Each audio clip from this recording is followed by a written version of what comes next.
रेवाड़ी में बैंकों और अस्पतालों के बाहर पार्किंग न होने से सर्कुलर रोड पर जाम की समस्या। जाम पर रोक लगाने के लिए लोक अदालत में याचिका दायर। पब्लिक यूटिलिटी कोर्ट में 25 अप्रैल को होगी सुनवाई। रेवाड़ी शहर के सर्कुलर रोड पर स्थित अनेक बैंक और अधिकांश निजी अस्पतालों में पार्किंग व्यवस्था न होने के कारण जाम की समस्या बनी हुई है। रेवाड़ी शहर के लिए नासूर बन चुका जाम को लेकर मामला अब कोर्ट में पहुंच गया है। समाजसेवी सुनील भार्गव एडवोकेट सहित अधिवक्ताओं के एक समूह ने परमानेंट लोक अदालत में याचिका दायर की है। अधिवक्ताओं ने याचिका दायर कर मांग की है कि सर्कुलर रोड शहर के चारों ओर फैला हुआ है। इस रोड पर अनेकों सरकारी व गैर सरकारी बैंकों और अस्पतालों की भरमार है। इन बैंकों और अस्पतालों में आने वाले उपभोक्ताओं के वाहन अक्सर फुटपाथ एवं सड़क के बीचों बीच खड़े रहते हैं, जिससे शहर की ट्रैफिक व्यवस्था चरमरा गई है और सर्कुलर रोड पर निकलने वाले वाहनों को काफी परेशानियों का सामना करना पड़ रहा है। नगर परिषद रेवाड़ी की ओर से इस संदर्भ में कोई कार्यवाही नहीं की जा रही है। अनावश्यक रूप से पार्किंग होने के कारण आम यातायात प्रभावित है। ट्रैफिक जाम सभी राहगीरों के लिए बड़ी समस्या बना हुआ है। इसके अतिरिक्त बैंकों के बाहर उपभोक्ताओं के बैठने के लिए न तो पर्याप्त बैठक के लिए टीन शेड वगैरह की व्यवस्था की गई है। उपभोक्ताओं को पीने के लिए वाटर कूलर, पेयजल आदि की भी व्यवस्था नहीं है।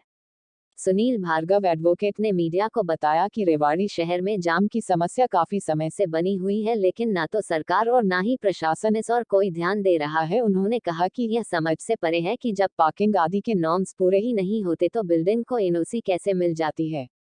ऐसे में उन्होंने एक सप्ताह पूर्व ही न्यायालय में याचिका दायर की है, जिसमें जिला उपायुक्त और नगर परिषद अधिकारियों को पार्टी बनाया गया है। साथ ही उन्होंने बताया कि रेवाड़ी शहर में ट्रैफिक लाइट भी लंबे समय से बंद पड़ी है, जो जाम का मुख्य कारण है, और शहर को कागजों में कैटल फ्री करने वाली नगर परिषद के दावों की हकीकत परखने के लिए भी न्यायालय में याचिका दायर की हुई है। समस्याओं से निजात दिलाने के लिए शहर के अधिवक्ता सुनील भार्गव, शौकीन शर्मा, शमशेर यादव, विपिन यादव, संदीप शर्मा, धर्मेंद्र सुहाग एडवोकेट, रविंद्र कुमार व बाबूलाल खोला ने संयुक्त रूप से याचिका दायर कर नगर परिषद व उपायुक्त महोदय और चेयरमैन नगर परिषद को पक्षकार बनाया है। इस संदर्भ में आवश्यक कदम उठाए जाने के लिए याचिका दायर की, जिस पर कार्रवाई करते हुए परमानेंट लोक अदालत यूटिलिटी सर्विस बोर्ड के चेयरमैन जगभूषण गुप्ता ने पक्षकारों को नोटिस जारी किए हैं। इस मामले की आगामी सुनवाई 25 अप्रैल को होगी। कोर्ट में मामला पहुंचने के बाद अब देखना होगा कि कब तक इस समस्या का समाधान हो पाता है, या फिर जनता को ऐसे ही पार्किंग के अभाव में जाम की समस्या से दो चार होना पड़ेगा।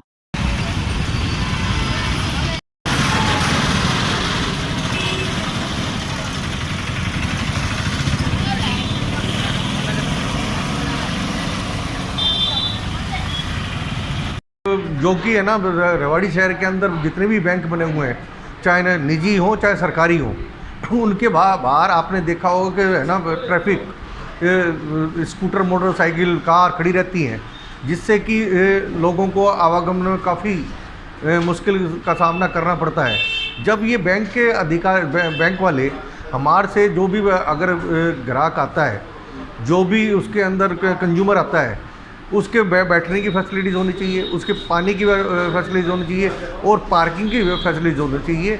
इसको लेकर हमने अपने साथियों के साथ, जिसमें हम कई वकील साथी हैं, जिसमें शमशेर यादव है, विनय यादव है और धर्मेंद्र सुहाग है और खोड़ा एडवोकेट है, इन सब ने मिलकर एक हमने पब्लिक यूटिलिटी कोर्ट में एक कंप्लेंट करी है कि शहर में जितने भी ये बैंक हैं, उस बैंकों में के बाहर जो ये व्हीकल खड़े होते हैं, जिससे जाम की समस्या बेहद रहती है। सर्कुलर रोड में देख लो, चाहे आप माल टाउन में देख लो, चाहे आप ब्रास मार्केट में देख लो।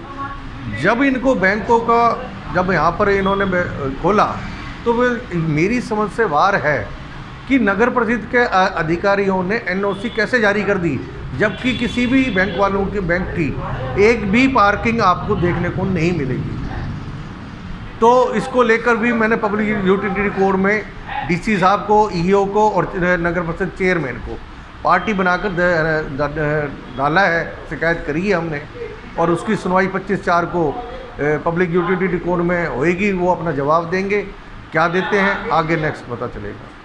मैं तो ये अचंभा करता हूँ कि नगर परिषद जब भी कोई अगर शहर के अंदर हॉस्पिटल खोला जाता है, बड़ा हॉस्पिटल खोला जाता है, या बैंक खोला जाता है तो नगर परिषद से एनओसी लेनी पड़ती है, और एनओसी जब भी जारी होती है कि उनकी अगर अपनी पार्किंग हो, और जब तक पार्किंग नहीं होगी तो रोड पे भी व्हीकल खड़ा रहेगा, जाम की समस्या रहेगी। आपने देखा होगा कि इससे पहले भी मैंने बेसहारा पशु जो सड़कों पे घूमते हैं, जो कि है ना, जब नगर परिषद के कुछ अधिकारी कभी के उठा लेते हैं, कभी नहीं उठाते, और उससे भी जाम की समस्या रहती है, आपने देखा होगा।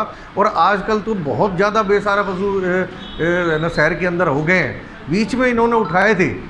अब मैंने पब्लिक यूटिलिटी कोड गुड़गांव से इनके बेसहारा पशुओं के लिए मैं उठाया था और ऑर्डर पास करवाए थे। अब मैंने फिर दोबारा एक एग्जीक्यूशन उस ऑर्डर की करने के लिए सिविल कोर्ट रेवाड़ी के अंदर करी हुई है, इजरा डाली हुई है, और आगे जब जो भी सुनवाई होगी उसमें क्या जवाब देते हैं आगे जब पता चलेगा। जब मैं यही तो कह रहा हूँ कि सरकार को ये बता दिया कागजों के अंदर, नगर परिषद रेवाड़ी हमेशा कागजों तक सीमित रहती है, प्रैक्टिकल धरातल पर कोई काम नहीं करती। आपने देखा होगा कि पहले बीच में करा, मैंने हमेशा बार बार ये कहा है कि भाई आप कोई भी कैटल अगर बेसहारा पशु शहर से उठाते हैं, उनकी वीडियोग्राफी बनाओ, कहाँ छोड़ के आ रहे हो उनकी वीडियोग्राफी बनाओ। लेकिन आज तक इन्होंने अपनी वीडियोग्राफी नहीं बनाई है और ना ही करी है। और आपने देखा होगा कि लोगों की गाड़ी कमाई का पैसा किस कदर नगर परिषद रेवाड़ी के द्वारा भाया जा रहा है। लोग टैक्स देते हैं, हाउस टैक्स देते हैं और प्रॉपर्टी टैक्स देते हैं, फिर भी आप देखो कि मेरे के अंदर कहीं अगर ये नगर परिषद रेवाड़ी ये दिखा दे कि भाई ये जो सड़क बनी है, कोई भी सड़क अगर इन्होंने बनाई है तो वो कितने दिन चली है, उसका तो एक एस्टिमेट तो होना चाहिए ना। लेकिन पता नहीं हमारे जो मुख्यमंत्री महोदय हैं रेवाड़ी शहर की नगर परिषद की तरफ क्यों नहीं ध्यान उनका आकर्षित हो रहा कि जब नगर परिषद में इस तरीके का बार बार घोटाला हो रहा है और लोग कह रहे हैं, पार्षद कह रहे हैं, उनकी पार्टी के पार्षद कह रहे हैं कि भाई नगर परिषद में घोटाला है। और अब आपने अभी देखा होगा कि विजिलेंस ने एफआईआर दर्ज करी है। जब विजिलेंस ने एफआईआर दर्ज कर दी है तो उसमें ये देखना है कि इनको अभी तक सस्पेंड क्यों नहीं किया गया, क्योंकि कोई भी विजिलेंस की कार्रवाई है जब भी फेयर हो सकती है जब ये अधिकारी जिनके खिलाफ एफआईआर दर्ज हुई है वो सस्पेंड हो। और हमारे मुख्यमंत्री महोदय बिल्कुल ईमानदार हैं, लेकिन उनके जो आसपास कोई भी लोग हैं वो पता नहीं किस तरीके का जाल बुना हुआ है जो मुख्यमंत्री तक पता नहीं बात पहुंचती है या नहीं पहुंचती कि भाई ये करप्शन की बात या कि नगर परिषद में जो घोटाला हो रहा है उसकी बात जाती है या नहीं जाती। मैं तो ये कहता हूं कि सरकार को तुरंत प्रभाव से जितने जो अधिकारी इसमें इन्वॉल्व हैं, जिनके खिलाफ एफआईआर दर्ज है, वो तुरंत सस्पेंड होनी चाहिए। बिल्कुल कोर्ट के अंदर सुनवाई तो होगी, वो अपना जवाब देंगे। अगर कोई जो भी मैंने मुद्दे उठाए हैं और आज तक आपने देखा होगा उसमें अगर कोर्ट के अंदर सुनवाई होती है तो वो शहर के अंदर इम्प्लीमेंट होता है। और बिल्कुल है ना, शहर के अंदर आप कुछ ही दिनों में आप देखेंगे कि रेवाड़ी की ट्रैफिक लाइटें सुचारू रूप से चल जाएंगी। और ये जहाँ तक बात है, कोर्ट इसमें बड़ा सीरियस व्यू ले रहा है और आगे भी ट्रैफिक लाइट के बारे में, क्योंकि ट्रैफिक लाइट अगर सही रहती हैं तो हमारे जाम की समस्या भी काफ़ी हद तक निदान हो जाएगा। हाँ जी, हाँ जी।